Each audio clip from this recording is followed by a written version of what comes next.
ఇప్పుడే ఒక జాతర గురించి చెప్పుకున్నాం కదా. నిర్మల్ జిల్లాల సుతం ఇంకో జాతర బ్రహ్మాండంగా జరిగిందుల్లా. మరిగా జాతరలు పండుగలు మన సంస్కృతి సాంప్రదాయాల భాగం కాబట్టి ప్రతి ఒక్కరు అవిటిని సంబురంగా చేసుకుంటారు. అందుకే అవిటి గురించి తెలియనోళ్లకు సుతం తెలియాలని మన రచ్చబండ ముచ్చటలకు ఈ వార్త పట్టుకొచ్చినాం. చలో మరి చూడు.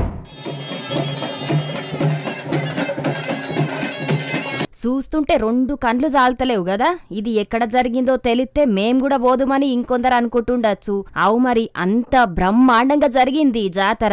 నిర్మల్ జిల్లా రూరల్ మండలం ముజ్గి ఊళ్ళే ప్రతి ఏడు ముజ్గి మల్లన్న జాతర ఉత్సవాలు ఘనంగా జరుగుతాయట. 5 రోజుల దాకా జరిగే ఈ జాతరలా రెండో నాడు సల్లకుండల ఘట్టం జరిగింది. దీనికోసానికి ఆ ఊళ్ళున్నోళ్ళంతా సల్లకుండలను నెత్తిమీద పెట్టుకొని గుడికచ్చి మొక్కులు చెల్లించుకున్నారు. మా పిల్ల జెల్ల గొడ్డు గోద అన్నిటినీ సల్లగా చూడు తండ్రి, మొత్తం నీ మీదనే భారం ఎత్తున్నామని మల్లనను గోల్చుకున్నారు.